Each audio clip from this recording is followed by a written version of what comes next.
Ben Schroeder CJF, Emory, Texas. You know, the very essence of the mental game is this. The only reason an event matters is because we make it matter. Welcome to the Mullins Farrier podcast. I had a soccer coach, and he always said, we are going to be the fittest team always out there. Because in the moment, you don't want to be worried about being tired. You want to be focused on the soccer game. Right. Which is what's going to translate for me, hopefully, in the CJF, is that I'm not worried about being tired. I can focus on the task at hand. And granted, you use like, get your specimens made. 3 months before you take your exam, get all your AW specimens made. It's good to have other people putting that pressure on you as well. Sometimes if it's a single journey, and you've not got mentors that are coaching you, helping you, you kind of rest a little bit. If you're hearing this, you are currently on the non-subscriber feed.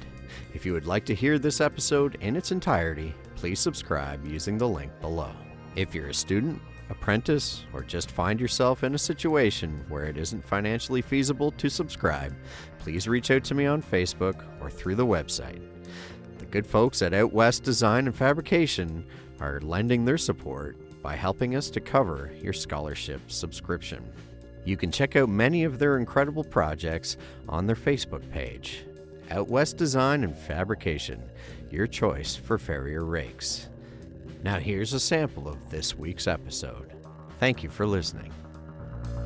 Most people that I know in this industry only want the best for the other people in the industry, which is a pretty cool thing. Welcome, everyone. Well, June has flown by, and the rest of the summer promises to follow suit in rapid fashion. So I'd like to remind all of our North American listeners that now would be a great time to book a flight and your tickets for the BFBA's Focus at Stone Lee. Now a yearly tradition for me, Focus and the International are a great opportunity for learning, farrier shopping, and watching the best of the world compete for the team title. Go to forgeandfarrier.co.uk to sign up today. And now for today's episode. I hope that you're all surviving the various heat waves passing through all over the world. I know that my forehead was leaking a lot this past week. You've heard the voice of today's guest before in a previous episode. He introduced the panel discussion on multi-farrier practices at the AFA convention in Chattanooga, Tennessee. Ben was busy with Lee Olsen co-acting as the MC in the lecture hall at the convention, but he managed to sneak away during a lull in presentations to do this interview. As you will hear, Ben's story is inspiring to say the least. He and his business were doing well with the skill set he possessed, but then he learned that there was so much more to learn and continues on that journey of discovery to this day. You'll recognize a common theme from many of the previous episodes of this podcast of highly skilled people gracefully taking the time to help those eager and willing to learn more and improve. Ben describes many of his own experiences with this exact scenario. So if the summer heat has got you down, Ben is here to inspire you to continue on the educational journey available to all of us. I hope you enjoy this conversation as much as I did. And we're here at the convention in Chattanooga, Tennessee.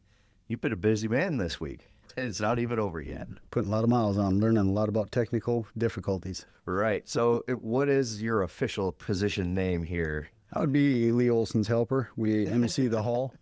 And the biggest thing really that we do as an MC is we try to make all the presenters take all their worries away, make them feel good and comfortable so they can give the best presentation they can for 1 hour. And that's sound, lights, the slideshow, all the stuff that goes on behind the scenes. The PowerPoint's really difficult, so getting those difficulties fixed on the go and making the presenter feel good and just going smooth. Yeah, well, I experienced that. I mean, I did get a little bit of fondling from both of you getting the remote mic on, but yeah, you guys were great at just... You gave us 30 minutes. Yeah, I guess that would have... Yeah, as with all technical stuff, not everything goes smoothly, so you're just constantly working around whatever's happening. And We are, and we're at the mercy of whoever the technician is that day. So there's a lot of variables going on, dealing with multiple people. But Lee does a great job. I do the best I can, and we just roll through it like a day of horseshoeing. Right. So, Yeah. Exactly. So how did you become a horseshoer in the first place? man, when I was like roughly 10 years old, I'd say, Franny Flom used to always come to my aunt's dairy farm, and she had 30 head of horses. And they milked about 40 head of cows, mind you, and the horses was the hobby side of things. So we were very poor for a reason. We were horse poor. But Franny Flom always came in his overalls, and it was a pretty dark, older dairy barn that he'd chew in, and I was just fascinated by it, period. Every time he came, I got to stop everything I was doing, and I just shadowed him everywhere. And then fast forward several years later, I was riding horses, colts, training, rodeoing, riding bulls, doing all the stupid fun things, and I was waiting on the farrier. 4 hours later, for some reason, he hadn't called me or anything. Yep.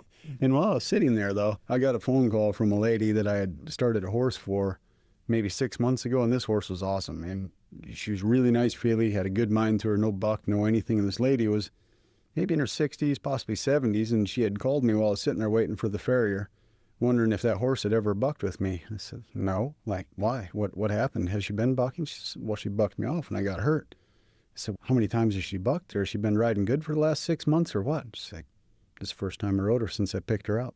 Right then and there, I didn't want to be responsible for her. I couldn't handle it, and the light bulb went off. I was waiting on that farrier. I'm pretty prompt and punctual, so I called another farrier, local, and let him know I was interested in it.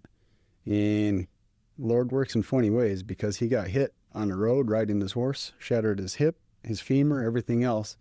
And he called me and said, are you ready to be a farrier? I said, yeah, let's go. I said, you're going to start tomorrow if you can just fill my book. So there I was. Wow. Full-time horseshoer. Just right into the fire. Yeah, it was quite a learning curve, that's for sure. I bet. But then I did end up going to Oklahoma Farrier School, Oklahoma State Farrier School. Okay. Except, like all good things, I took out a loan for this. The bank was pretty happy to give me the money, and I moved out to Colorado. And when I was sitting there, I kind of used up that money. So I was getting a little bit broke. Right. And I found a farrier school in Laramie, Wyoming, which wasn't very far from where I was living, and was offered through the college. And I figured one school is the same as the next. I'll go up there. It's cheaper, and I can do it at night.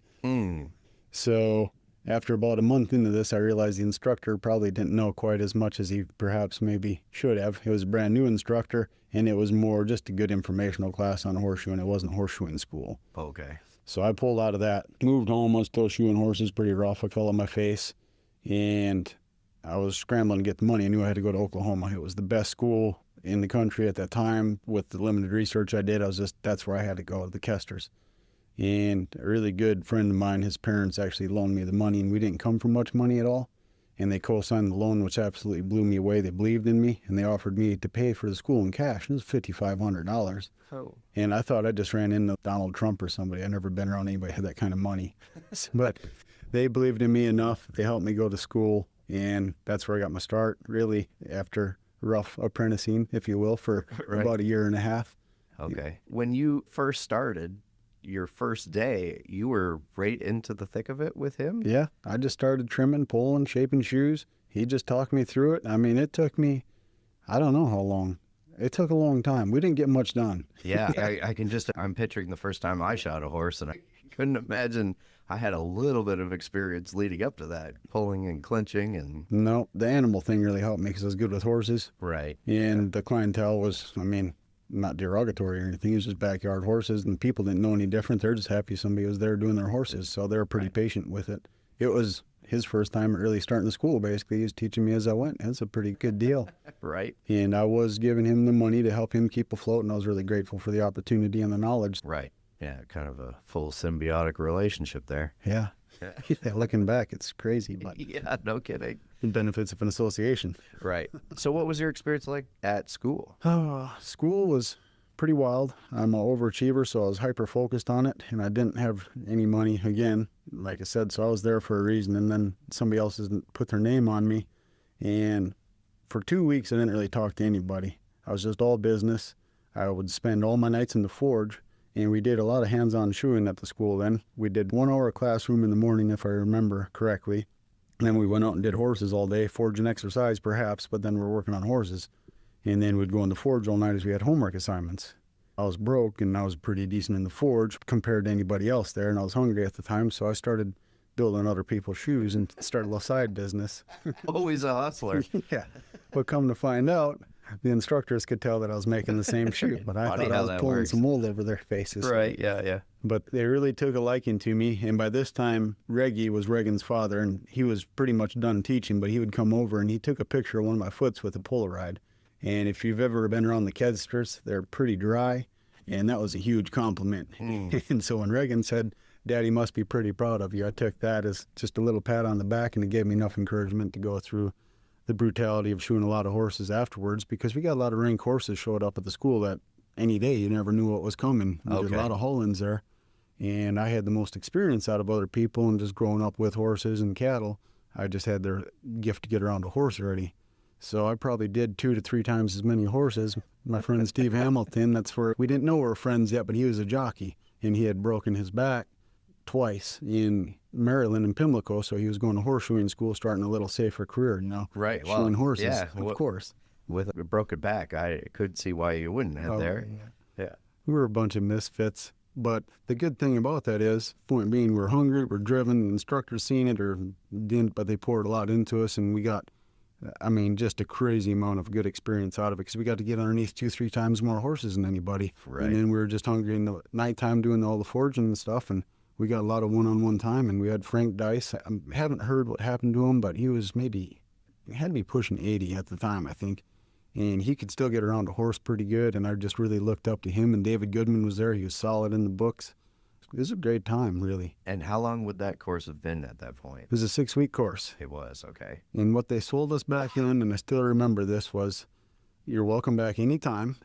We've looked at 6 months to 2 weeks, and we feel that this is appropriate time to get you into trouble, basically. Go home, shoe horses for a year, and take us up. Still to this day, if they honor what they did before the school was since sold, I can go back and take the course for free again for another 6 weeks or whatever. Okay. We get limited lifetime 10% discount off in the store.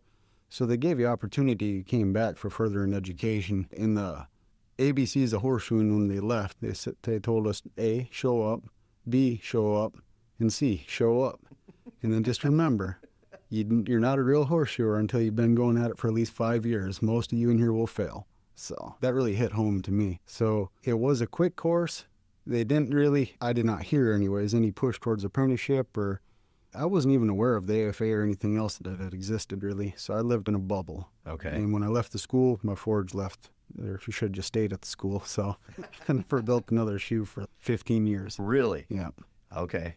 And were you working off an anvil or off of a stall jack? I never, ever have shot a horse off a stall jack yet. Okay. But I was a cold banging son of a gun off my NC flat horn. I used it for broadening the toe. That's how I'd widen it. Right. And then the heel for taking care of my branches. And then did all my turning on the cams of the anvil. And then if I had to close it up, boom, on top. So how are your wrists?